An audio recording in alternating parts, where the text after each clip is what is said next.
I am Ferdinand Marcos, and I am the President of the Republic of the Philippines.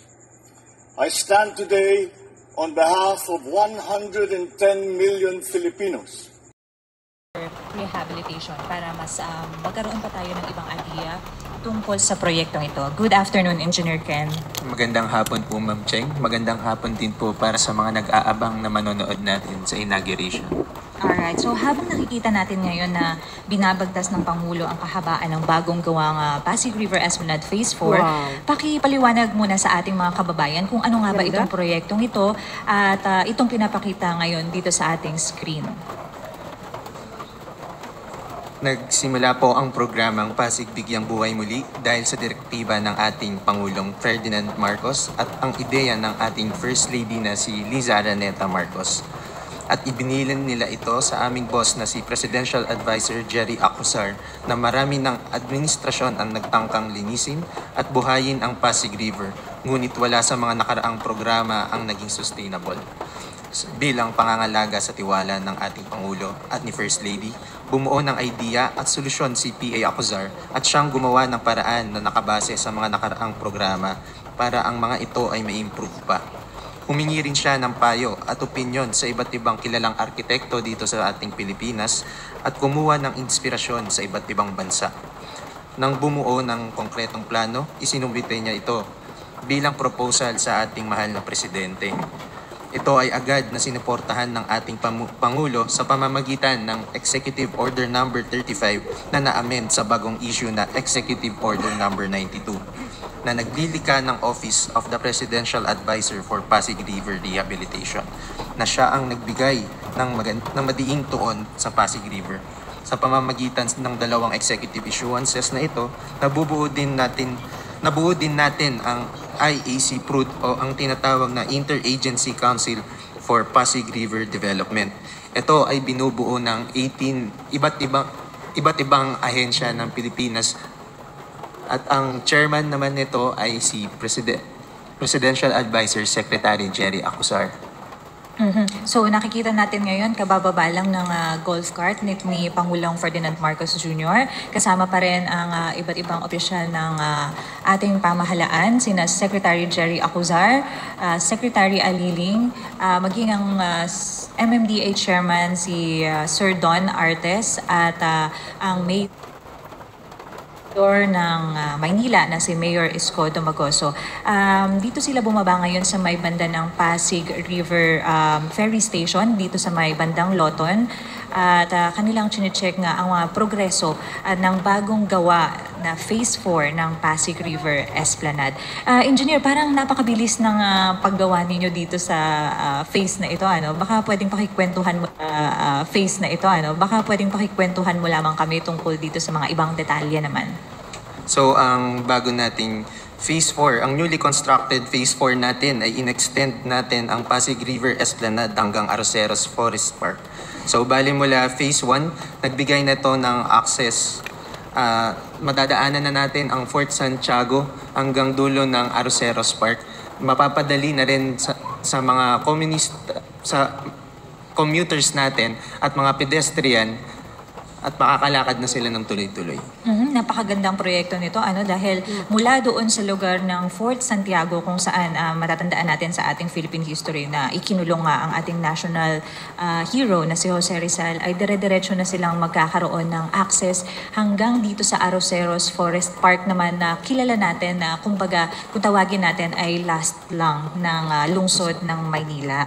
So napakahalaga rin na talagang may silbi sa ating kasaysayan at sibilisasyon itong Ilog Pasig, Engineer. Sa katunayan nga, nabanggit pa ito dun sa nobelang Il Filibusterismo ni Rizal. So, sa tingin mo, Engineer, gaano kahalaga o gaano ka-importante na tutok ang Pangulo sa bagay na ito? Wow. Tama po kayo, Miss Cheng. Napakahalaga talaga ng Ilog Pasig sa ating kasaysayan at sibilisasyon dahil isa ito sa mga pinakamatandang daanan ng kalakalan at kabuhayan sa bansa. Tulad na nga ng sinabi ko kanina, fully committed ang ating Pangulo at First Lady sa pagbibigay buhay muli sa Pasig River.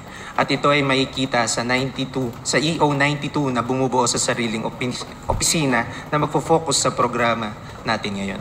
Sa proyektong ito rin, nais natin ibalik ang sigla at buhay ng Ilog Pasig. Wow. Idadagdag ko na rin na nakamit ng Pasig River Esplanade ang 2025 Asian Townscape Award na ipinagkaloob ng UN na ibibigay sa atin sa darating na November 27, 2025 na gaganapin sa Hong Kong. Wow! 2025 Asian Townscape Award. Ito po ay ibinigay ng United Nations Habitat. Tama po ba, Engineer? Yes po, Oo, Ma'am Chair. at sa award na ito, baka maaaring kwentuhan mo din kami kung papaano ba natin nakuha itong napakagandang award na ito. So nagkaroon ng iba't ibang lugar na open space at sa Japan ginanap ang deliberasyon at sa mabuting palad ay nakuha natin to. So, ibig sabihin, kung buong Asia ay nakalaban natin at ang iba't ibang open spaces pa sa iba't ibang bansa sa loob ng Asia, ang pinakamalaking kontinente dito sa mundo. At sa palagay ko ay napakarami nating nakalaban. Ngunit sa galing, sa husay ng ating team para dito sa Pasig River Esplanade at sa pamumuno na rin ng ating mahal na Pangulong Ferdinand R. Marcos Jr. ay nagawa nating masungkit ang panalo dito sa proyektong ito. At allow me to congratulate your team na rin, Engineer. Congratulations para sa award na ito at siguradong ang publiko kapag nakita nila itong Pasensya na guys, yung pusa ko dumaan. Ngayon nakita nyo kung gaano kaganda ang Pasig Esplanade. Ayan, another part or area ng Pasig Esplanades. Ayan, inaugurasyon. Ibig sabihin, tapos na. Napakaganda ito. At meron tayong unang video tatanggap ng award, mga kababayan. Itong napakagandang pasyalan, itong Pasig na ito. Sa pamumuno ng Pangulo, siyempre, ang ang namumuno sa pagpapaganda nito walang iba kundi yung little First Lady Lisa Marcos. Ang ganda nito guys, no? Talagang pupunta ako dyan para makita. So, panoorin po natin ito, mga kababayan. Shout out sa mga Marcos Loyalist supporters, Filipino and OFW. Wow! Pasalamatan ng iba't ibang ahensya na nagbigay ng kanilang share sa proyektong ito para maisakatuparan ito na andyan syempre engineer ang Department of Public Works and Highways, ang DPWH, na andyan din ang Department of Environment and Natural Resources o DENR, and of course we have the Department of the Interior and Local Government or DILG, na andyan din syempre ang ating mga kaibigan mula sa Department of Labor and Employment, at napakahalaga rin na kasama natin sa proyektong ito ang Department of Tourism dahil nakikita natin na isa sa mga pinakamagandang epekto ng itong proyekto na ito ay ang pagdagsa ng maraming mga turista. Kung pag-uusapan lang natin ng ating mga kababayan at maging marin mga foreign tourists natin na nagpupunta dito. At syempre, pasalamatan din natin ang ating mga kaibigan mula sa Department of Transportation, Department of Finance, Department of Budget and Management, na andyan din ang ating National Historical Commission of the Philippines, ganda. National Commission for Culture and the Arts, ang Philippine Ports Authority, of course, na andyan ang Philippine Coast Guard, ang Laguna Lake Development Authority, o ang LLDA, at naandyan din ang TIEZA o kung tawagin natin ang Tourism Infrastructure and Enterprise Zone Authority, at syempre naandyan ang National Housing Authority at ang National Development Corporation. Engineer, nakikita natin ngayon ang Pangulo at ang kanyang mga kasama na naandito na sila sa bahagi ng Pasig River kung saan tinitignan nila itong bagong development dito. Nasa likuran nila ang Quezon Bridge na nagdudugtong sa bahagi ng Arroceros Forest Park at Quezon at ang Quiapo. Quiapo. Mahalaga rin ito, no, na nagiging konektado ang iba't ibang lugar dito sa Maynila dahil lang dito sa ating bagong gawang proyekto. So, sa bago nating Phase 4 ng Esplanade, madali nang makakapunta ang mga tao sa tulad ng lugar ng Quiapo na kilala sa isa sa mga pinakamataong lugar dito sa Pilipinas. Makikita din natin dito ang Quiapo Church na laging dinadagsa ng mga tao. Kaya ini-expect natin na mas marami pang pupunta sa Pasig River Esplanade. Meron ba tayong datos, engineer, na parang expectation natin kung ilan ang dadagsa na tao araw-araw dahil dito sa proyektong ito? Ngayon, meron tayong 6,000 to 10,000 foot traffic sa existing Esplanade pa lamang natin. Dami. Na-expect natin na mas dadami pa to or magiging doble ang ramin nito dahil sa Phase 4 Esplanade. Wow, okay. Dami. So sa pagkakataong ito, nakikita natin ang ClearBot na tinatawag natin, engineer. Sa kasalukuyan, ito ay bahagi ng proyekto ng ADB, Asian Development Bank. So baka mas maibahagi mo rin sa amin ang mga detalye ng ClearBot na ito, engineer. So ang ClearBot ay isang AI-powered AI-powered at solar-powered na robot boat na ginagamit para makolekta ang basura sa mga ilog. So gamit ang artificial intelligence, meron din tong camera system na kaya nitong makilala ang mga uri ng mga basura tulad ng plastic bottles at mga iba-iba pang debris. So sa madaling sabi, ito ay parang robotic garbage collector sa tubig na matalino at very environmental friendly dahil hindi ito kumukonsumo ng gas o diesel. Ito guys, sabi natin, ito yung sinasabi niya. Ay hindi makaka-contribute sa pollution. Wow, napaka-high-tech na nito, engineer. At gusto ko lang malaman, ito ba ang unang pagkakataon na gagamit? Ito mga kababayan, yung sinabi niya na nagko-collect ng mga bottles, mga basurahan. Ito po yun yung gumagana dito. Ito po yun. Kung nakikita nyo, solar po. Napaka high-tech, no? World class kamo. At shout out po doon sa aking isa sa mga nagko-comment sa ating channel, mga kababayan. Nag-donate siya, sabi niya. Ma'am Lit, sabi niya, nag-donate ako dyan ng 700 million. Biro nyo. Nakalimutan ko po yung pangalan niya. Nandyan po sa comment section ko po. Sabi ko, sir, yayamanin kayo. Shoutout po sa kanya. Hindi ko man kayo kilala, pero shoutout po sa nagbigay ng 700 million. Nandito po, nag-comment po siya sa atin doon sa unang video na in-upload ko, mga kababayan. Gusto ko lamang din paalalahanan ng ating mga kababayan na meron din tayong kanya-kanya nating responsibilidad pagdating sa pagtatamang waste disposal. So kung maaari, ang ating mga kababayan ay magkaroon din ng disiplina pagdating sa tamang pagtatapon ng basura. Importante yun. Itong mga cities, itong mga barangays na nakatira dito malapit sa Ilog Pasig ay mas maganda kung magkakaroon tayo ng sarili nating mga inisyatibo para hindi natin mapalala ang sitwasyon at makatulong tayo sa rehabilitation ng Ilog Pasig. Yes, disiplina lang, no? So ngayon yung basura. Po, makikita po natin na si Presidente Ferdinand Marcos at Liza Araneta Marcos, ang ating First Lady, together po kasama ang Presidential Advisor natin, at si Mayor Isko Moreno po, pinapakita po ang ilalim ng makasaysayan at makabuluhan na Quezon Bridge patungo sa Arroceros Park, na kilala na merong mga native plants at maraming bird species dito. Ay, wow, ganda. Napakaganda nitong nakikita natin dito sa screen, At bukod dyan, engineer, na balitaan ko rin na magkakaroon daw ng mga commercial spots commercial stalls dito sa kahabaan ng Phase 4. Gaano kahalaga ito para sa ating mga micro, small, and medium enterprises naman? Kasi doon sa ating Phase 1 to 3 ay meron na silang mga ganun na talagang dinadagsa rin ng mga tao. So, napakahalaga ng Pasig River Esplanade sa ating mga MSMEs dahil ito ay nagbibigay sa kanila ng oportunidad na maghanap buhay at magbenta dito sa Esplanade. Sila rin ang nagbibigay buhay sa dagsa ng mga tao dahil maliban sa pasyalan, nagiging interesado din ang iba't ibang kababayan natin na subukan ang iba't ibang putahe na makakain dito. Ay, ganda. Sa kasalukuyan, meron tayong around 140 stalls na sa ating existing Esplanade at for sure, mas dadami pa to dahil mas madami ng dadagsang tao. At dito sa Phase 4, engineer, siguradong magkakaroon din tayo ng mga commercial spaces, Sigurado po yan. Phase 4 na ito, mga kababayan, Saan ilagay ito naman kung nakikita natin dito sa screen natin ngayon? Ang pagpipwesto po ng ating stalls, magkakaroon po tayo sa tabi po kanina ng MMDA Loton Ferry hanggang sa may Arroceros po.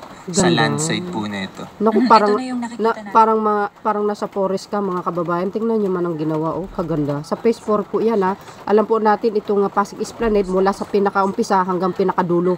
Napapagandahin. Ayusin talaga. Wow.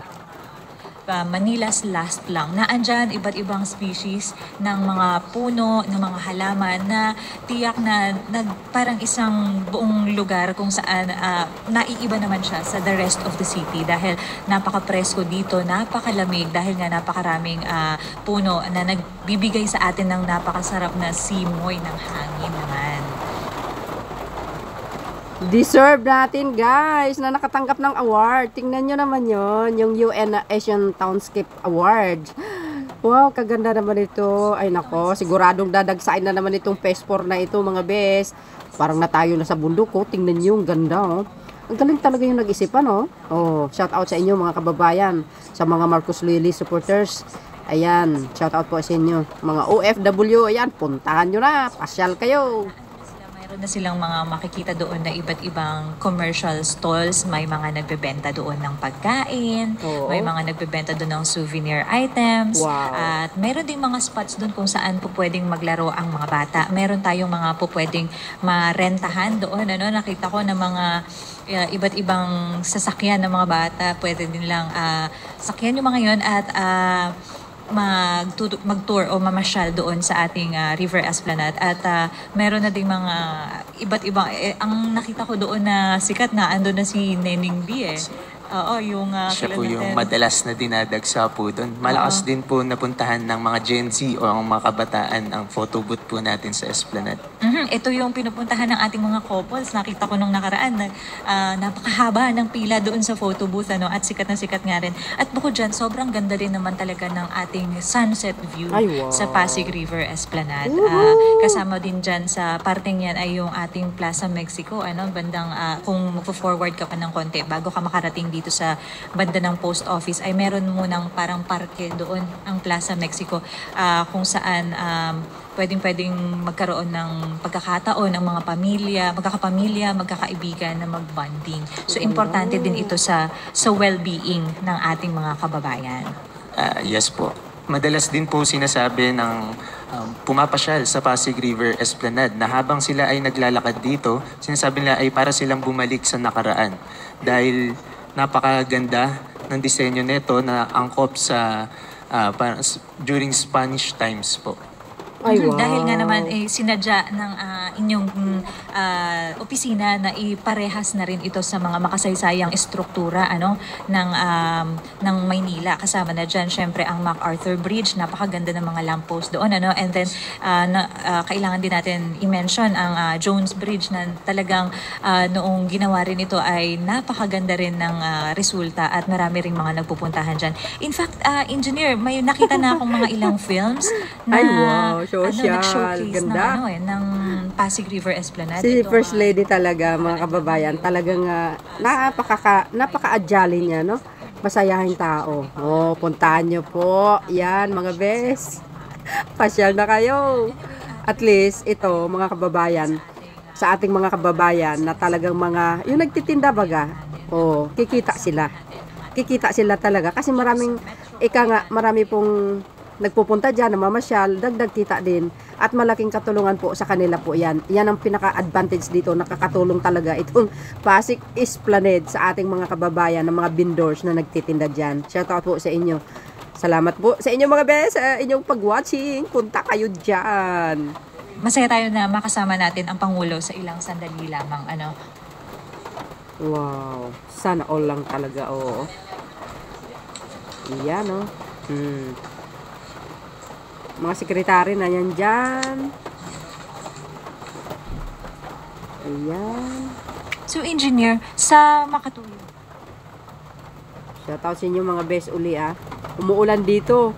Oh. Umuulan din ba dyan sa inyo? Sa Maynila? For sure. Dahil nakita ko ang Pangulo talagang basa yung no? Yung parang yung place na yan, yung Pasig phase 4 na yan, basa So, ibig sabihin, umuulan dyan. Pasig, bigyang buhay muli. Yehe! O, i-deserve natin makatanggap ng award. Kayo naman, mga bes. Ang ganda naman yan. So, pagpunta mo ng Quiapo, bababa ka lang, diretso pasyal. Napakaganda, oh. Ang ganda nito. O, nandyan po yung mga sino ba ito? Yung mga private sector, Joventan. Si Gokongwei ba yan? Correct me if I'm wrong. At isa rin sila mga kababayan na nagbigay at nag-donate dyan sa Pasig Esplanade para mapapaganda ito. Oh, ang dami pong tumulong para lalong pagandahin sa itong Pasig na ito, para sa ating lahat, para may mapasyalan tayo. No? Ang ganda talaga yung yung isip po ng Pangulong Marcos Jr. Sus, biro nyo, matagal ng panahon mga kababayan Talaga na mga, wala marumi talaga as in ang Pasig, since pa. No, mula nung panahon pa ni Apo Lakay, maganda daw ito, malinis ito mga kababayan. Mula nung 1986 hanggang sa mga panahon, wala na nang nangyari. Kaya wala puro basura. At yung mga PAS-admin naman, nilinisan lang, tinanggal lang ang water lily. Pero yung talagang papagandahin, gawing pasyalan, naku po, ito po yung pinakamaganda sa Marcos administration. Hindi lang sa maraming mga infrastructure na pinatayo, no? Panahon ni Pangulong Marcos Jr. And of course, guys, yung pagpapaganda ng ating bansang Pilipinas. At mayroon pa isa, mga kababayan, dyan sa Intramuros at gagawing for sure na pasyalan talaga. May video ako i-upload ko nga. Ayan, pakinggan nga natin ito. Ayan.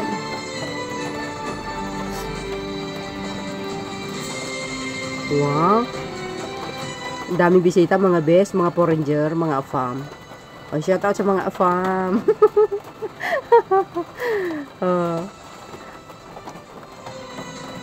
Uli, ayan, shout out din doon sa isang nagko-comment sa atin na 700 million yung dinonate niya. Ilagay ko nga sa screen yan.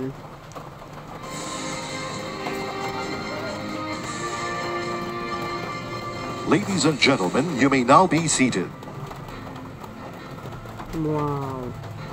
Ay, bibigyan ng buhay muli ang Pasig. Along the historic Pasig River, between the Manila Post Office and the Arroceros Forest Park, once lay a forgotten passage that had fallen into silence and neglect. Today, through the Pasig River Esplanade Phase 4, this 530-meter stretch has been transformed into a vibrant space with walkways, bike lanes, and commercial hubs that celebrate community, culture, and sustainability, seamlessly linking Phase 1A to the LRTA property and the city's green haven, Arroceros Forest Park. It now stands as a renewed symbol of life and hope along the Pasig River. Good evening and welcome to the inauguration of the Pasig River Urban Development Project Phase 4 here at the Manila Metropolitan Theater. To formally begin our program, may we invite on stage the chairman of the MMDA, Attorney Romando Artes, for his welcome remarks. Yan, bubuksan na mga bes ang Phase 4. Dagsahan na naman ang tao. Mga kababayan, umuulan dito sa amin for sure, umuulan din po sa inyo. Buong maghapon umuulan. Ladies and gentlemen, let's dive into the heart of Manila and journey through one of the most historic waterways in the Philippines, the Pasig River.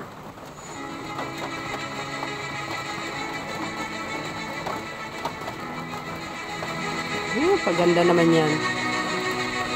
No river in our country holds as great a cultural and historical significance as Pasig River. It is a witness to the ebb and flow of our history, transporting heroes during the birth of the Republic, the courage of patriots whose spirit was never broken in the watery dungeons of Fort Santiago. This river has served Manila as a lifeblood long before our generation was conceived. It has played the role in our nation's history in terms of commerce, in terms of transportation, a source of food and water. Along the Pasig River, between the neoclassical Manila Post Office building and the green sanctuary of Arroceros Forest Park, lies a forgotten passage of the iconic river. Neglected, became an area of silence and danger for passers-by. No reason for tourists to come. Just a stretch of history waiting to be rescued. But we are changing that. When we began this journey, I promised the First Lady and I would be fully supportive of the Pasig Bigyang Buhay Muli project. The Pasig River Esplanade, Phase 4, is more than just a construction. It is part of the efforts through the leadership of President Ferdinand R. Marcos Jr. to breathe life back and relive the days when its banks were alive Ganda. with beauty and vibrance. Wow. A continuation of phases 1 to 3, which have also been gaining higher film tourism value from our Filipino producers. This 530-meter stretch has been reborn with wide walkways where families can come together, bike lanes that open the river to safe and sustainable journeys, and commercial hubs that nurture local livelihood for micro, small, and medium enterprises. This will create a safer, more beautiful and expansive area for public events, for gatherings, for leisurely walks. Seamlessly, it links Phase 1A to the LRTA property, carrying us all the way to the city of Manila's last lung, the Arroceros Forest Park. Let us witness the revitalization of our beloved Pasig River. A river that will look and feel like the famous waterways across the world. Today, this once forgotten stretch has been transformed into a renewed corridor of history, Wow. culture, connection, and hope along the Pasig River.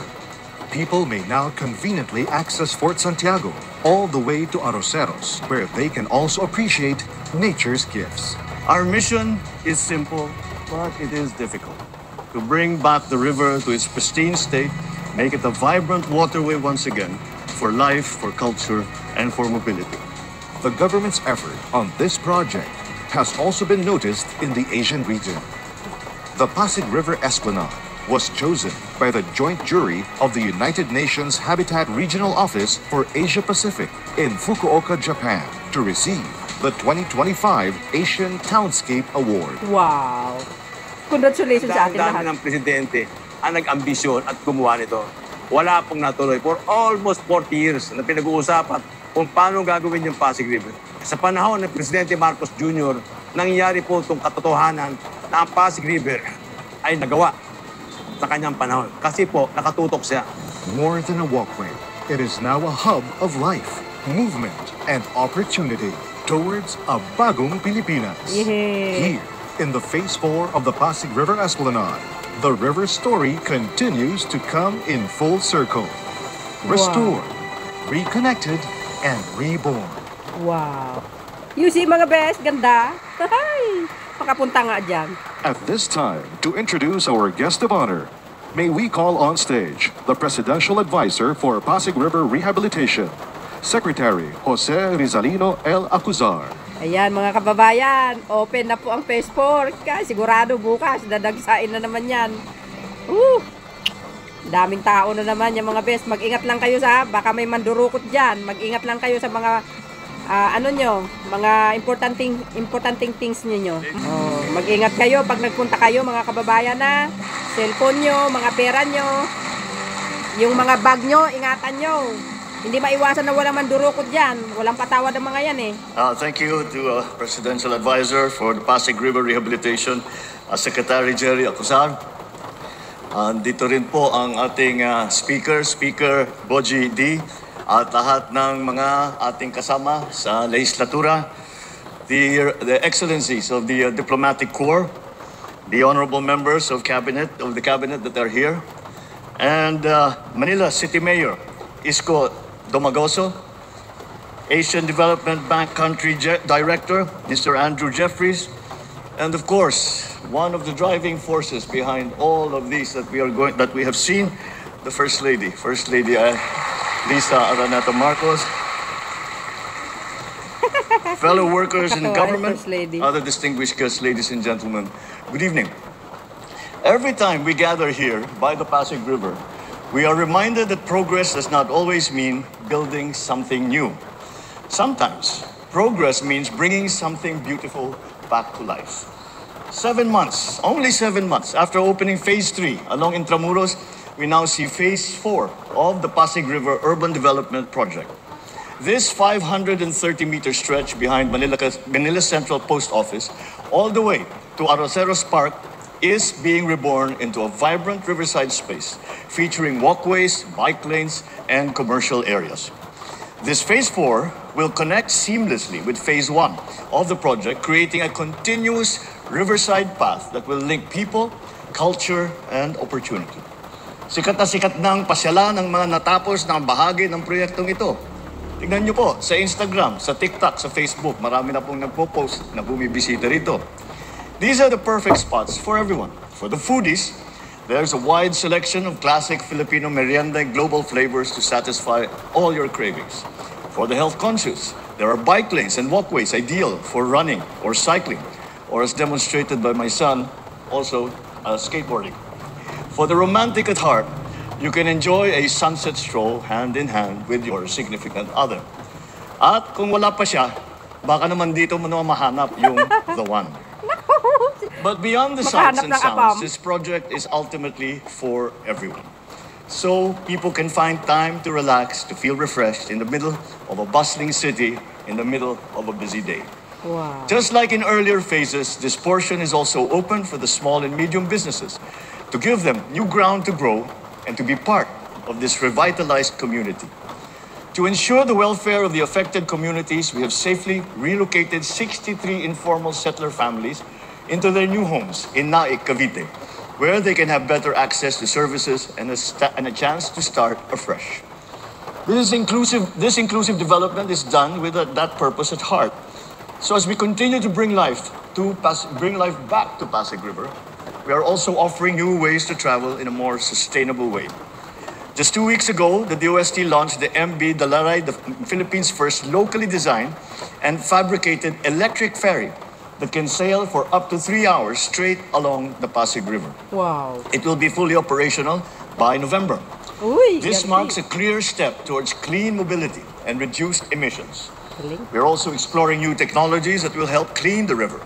One example is one that we saw on the way here, the ClearBot, which is a solar-powered AI-enabled robotic vessel that supports our Estero Rangers and River Warriors.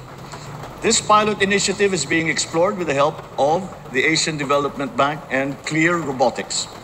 We don't stop there, though. Wow, grabe. Ganda. We don't stop there, though. Just this Friday, I had a very productive meeting with the Mayor of Manila, where we discussed key projects that will further transform the city. Yay. First is the planned conversion of the Intramuros Golf Course into an open green space, Yes! Love it! providing more breathing room in the heart of the city, while at the same time preserving the historic charm of Intramuros. Yay. There is also a plan to rehabilitate the Plaza Calderon, a cultural and historical landmark that sits just steps away from Pasig River. Wow. To make the area even more walkable, we will enhance the Loton Underpass to improve pedestrian access to the Esplanade and the entire riverside stretch. Yay! Naku! Gaganda talaga All ito. these efforts are part of a larger vision to create a culturally rich urban environment where history, nature, and modern living come together seamlessly.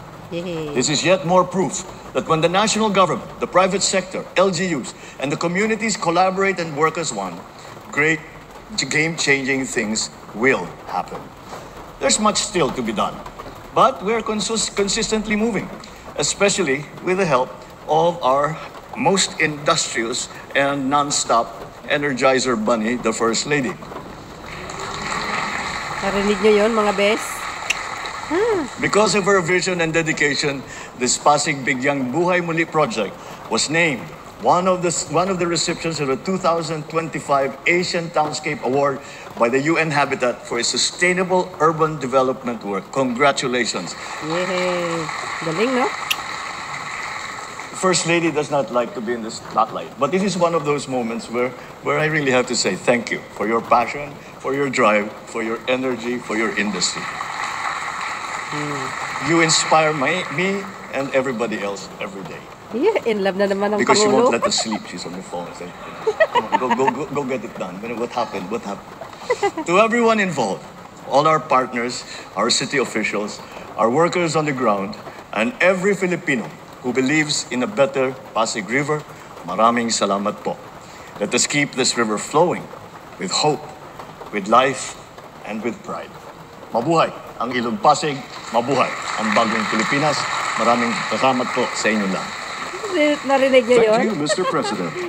His Excellency, please remain on stage as we invite First Lady Luis Araneta Marcos, Secretary Acuzar, DOT Secretary Frasco, DHSUD Secretary Aliling, MMDA Chairman Artes, and Mayor Moreno to join you on stage for the ceremonial pressing of the button and the finale of tonight's celebration.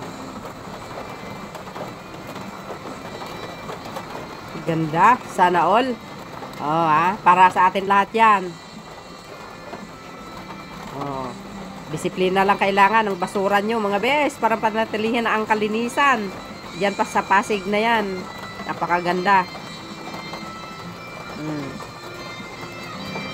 Ayan, bubuksan na. Naku po. Ladies and gentlemen, please rise and together let us celebrate Phase 4 of the Pasig River Bigyang Buhay Muli Project and the hope for a bagong Pilipinas in 5, 4, 3, 2, 1. Yay! Ay, bukas na. Ay! Ayan!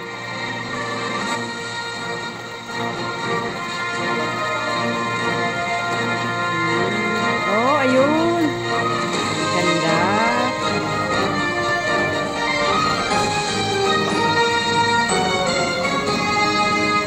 Wow. Yan. Yan, bukas na. Ready na kayo, bukas. Ihanda nyo na yun. Yung mga kadit nyo. Bukas na, may fireworks pa, mga kababayan. Every phase yan, mayroong pag inauguration, ay mayroong laging ganyan yung may fireworks talaga. Ayan, phase 4 ngayon. Ayan, may fireworks na naman, mga kababayan. Kaya, sigurado nakaabang na yung ating mga kababayan. Baka nandyan na sila, Kasi binuksan ang phase 4, Nako, napakaganda ito. Ay, nako, mapapasa na all ka talaga, Maalala din natin itong first couple na ito. Dahil kung hindi po silang nakaupo sa Malacanang, walang ganito kaganda. At walang mga kababayan na nagtitinda sa gilid. Ang sasarap ng mga pagkain, siyempre, yung Filipino street foods. Ayan, malinis po mga yan, kaya sa ating mga kababayan, sabi ko nga, uulitin natin, disiplina lang kailangan, pananatilihin natin ang tawag dito. Wow, kaganda naman ng fireworks na yan, Mr. President. Yung kalinisan, baga. Parang parang New Year's na New Year's. Ay, malapit ng December, mga bes. Diba? Ganda naman yan, mga kababayan. Nakakatuwa naman, Alam nyo naman ako, talaga, pagdating kay Pangulong Marcos Jr., yung mga magagandang proyekto niya, ay, natutuwa ako as in, at least, taliwas doon sa sinabi ni Sara Duterte.